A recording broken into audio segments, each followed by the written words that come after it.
Space, the final frontier.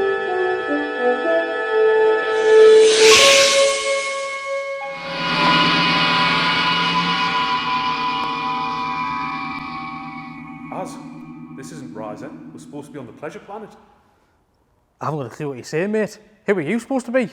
Well, I'm guessing Captain Kirk. Well, and you're the red shirt guy, so you'll be dead in a couple of minutes. I thought I was supposed to be Scotty. Or Scotty. Hang on a Where's minute. Dave? Where is he? Where's Dave at? What the Is this?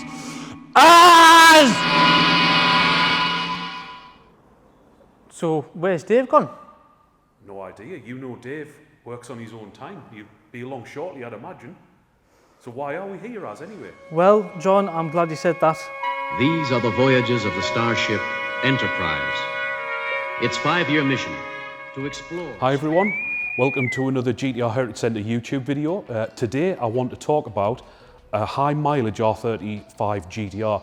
I've already done a video about my own personal car which had just under 100,000 miles on it. Today I've got one for you that's got double that mileage. So high we've nicknamed it the Starship Enterprise, hence the silly little intro we've just done for you. I want to take you around some of the points I mentioned in the previous video and just show you how another 100,000 miles on that mileage affects the car. Okay, let's start at the front of the car. Normally 200,000 miles or nearly 200,000 miles you'd expect to see a car peppered in stone chips. This one actually has a PPF film wrap over the top, which is a clear vinyl wrap you put over the front of the car to protect just against that stone chips. It's not a final solution for the cars though. You can see on this one, see a colour difference between the bonnet and the bumper. That's not because it's been painted the wrong colour. The PPF is old now. It started to go a little bit yellow and it's actually changing the tint of the colour. So I'd recommend if you do have this PPF on your car, get it ripped off after a couple of years, get it refreshed because it will start to discolour the front of your car. Down here, you can see there's quite a few impacts along the bottom where it's hit speed humps and stuff. You would expect that on any GTR. Obviously the more the mileage, the more chance it's going to be struck. So this one's no exception. It's got a few marks along the bottom there. Not a great deal, quite easy to sort out. Just you could do that at home with a bit of sandpaper and a rattle can, or you can bring it to a body shop like ours and we can sort that out for you. Okay guys, if you watch my previous video, you'll note that I talked about corrosion on the doors on these cars. These doors are aluminium, they're not steel, so they don't rust as you would expect a steel door to do, but they do oxidise under the paint. So if you come in close, you can see there's oxidisation in the corners. This is a commonplace. Around the wing mirror is actually pretty good on this one. This one hasn't gone there, but there is a little bit starting around the door handle. 200,000 miles, you would expect this car to be a little bit more advanced than others. One of the giveaways with this car is it's actually on winter tyres. That tells us that it's had winter use. It's probably more likely to suffer from corrosion than a one that hasn't been. Sitting inside the car, you'd expect steering wheel to be hanging, seats to be dropping to bits. It's actually really, really good in here. Just to show how well these cars are built, there's very little wear on the interior. A little bit here that I pointed out on the door switches, that's very, very common. Again, 200,000 miles, well, that's actually 180 something thousand. They're going to see a lot of use on the window switches. That is worn, but I have covered that in a previous video. The center console, the silver finish is really pleasant. The carpets are nice. There's no bleaching from the sun on the dashboard. It's actually survived the mileage really, really well in here. Okay, one thing of note, this car is an early 2009, has a slightly different multifunction display to the later 2009-2010, where they were updated by Clarion. The picture quality isn't quite as good. They are a little bit grainy compared to the old one. Displays all the same information, but you won't get a sat nav, you won't get a reverse camera, and the picture quality isn't quite as good. So if you go to see an earlier one and you think, what's going on with the display, that is perfectly normal. Okay, moving on to the rear of the car, I would expect this to be a mess. It really isn't. There's a couple of tiny little blisters. They're caused by stone chips coming up from the wheel. These wheel arches do get hammered. And 180,000 miles, you'd expect to have had some stone chip impact. So there's a couple of little bits, that being the worst in the bottom corner. Actually, the car's fared really, really well, which is great news for all GTR owners. They know they can put some miles on the car and they're not going to fall to bits. Wheels have actually held up really well. There's no real gouges in them, but they do have a nice edge on the tyre which does protect these wheels. Moving on to the back of the car, tailgates do suffer a little bit of corrosion. There's a little bit just starting on the lip there. I have seen worse on cars with half the mileage, so As long as you know it's there and your budget to get that taken care of, not too big an issue. Again, it's an aluminium boot lid like the doors and the bonnet. So it's not actually rust, it's just like oxidization. Coming down as well, these factory exhausts, this is a completely standard system.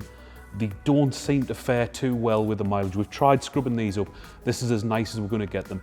You don't see many with a factory exhaust on anyway, so it's usually not that big an issue.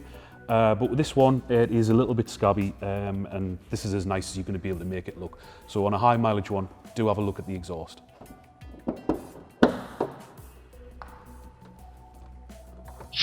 Okay, moving on to the engine bay. Keen-eyed viewers will notice this has the factory airbox in. This car is completely factory standard. No modifications whatsoever on the car. I'd love to tell you that the engine is still going strong after 180 odd thousand miles.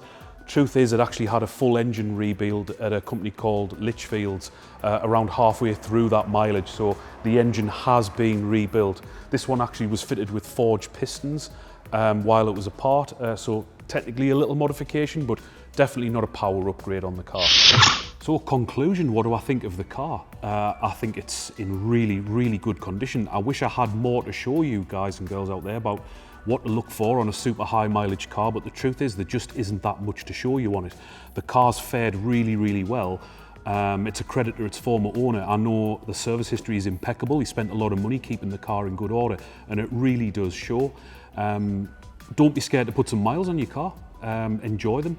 If you're going to use them in the winter, maybe think about getting some sort of pre-winter treatment. We offer an underside spray of a wax polymer, which will do a great job of keeping your car protected through the winter months.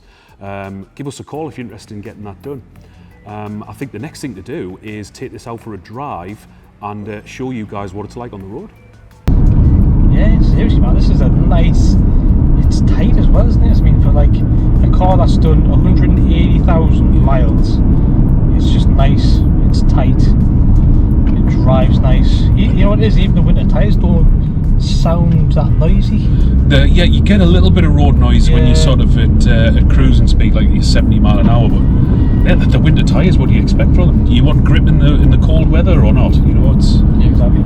Have you actually read the forum on GTR.co.uk about this car? No, I haven't, but I understand the previous owner, who's owned this car from new, started the 100,000 mile club. He did. And that was years ago, wasn't it? Because he hit 100,000 a long time ago. Yeah. And I think this is the highest mileage GTR on the planet, if not in the entire universe. I was going to say Europe, the Enterprise. The Enterprise. Yeah, the Enterprise, yeah.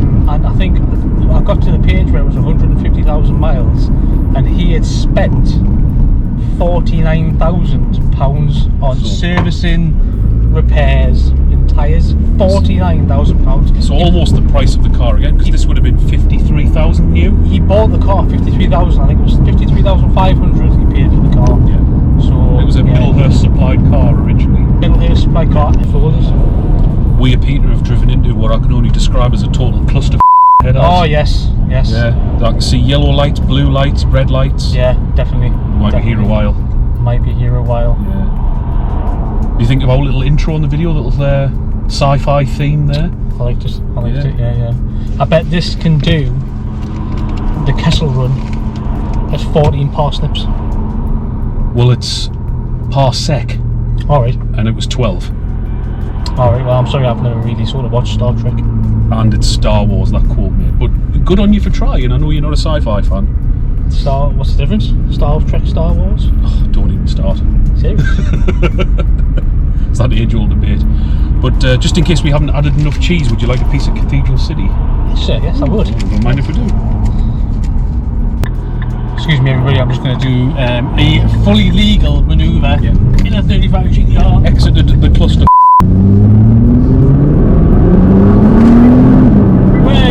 That pulls well for a standard car, doesn't it? It pulls very well. Very well.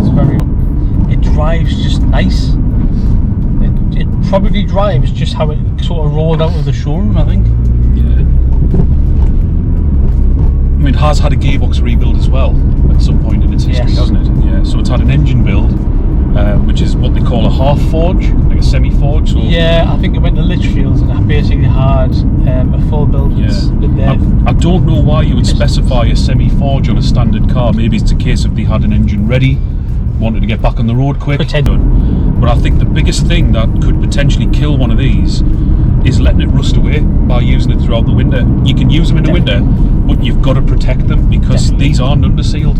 They're fully under-trayed, but it's still, the salt spray still gets up there. Exactly. And obviously what you've got to understand is that sadly Nissan didn't do the under-seal as you just said there from the factory.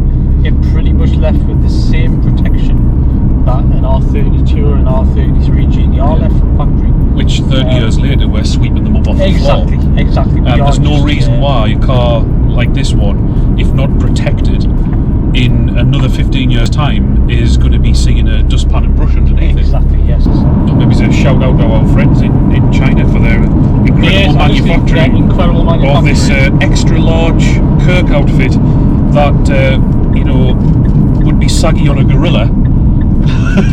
To see Dave, I don't know what size they think a European male is, but this is way beyond extra large. To be fair, I think we're a little bit heavier set than you, and even mine. You've got your hoodie on, still, I think your jumper on. Even mine is still like literally, it's just mental. But to see Dave in his little outfit was worth it. Comical, wasn't it? It was hilarious. It was hilarious. Okay guys, that's the end of the episode. Thank you very much for watching. Please give us a like and subscribe. Details are down here, or contact us if you want any work doing on your own 35, particularly the protection this time of year. It's absolutely critical. 10 years time, you know, your car's going to be brown underneath. But anyway, thank you very much for watching. Goodbye.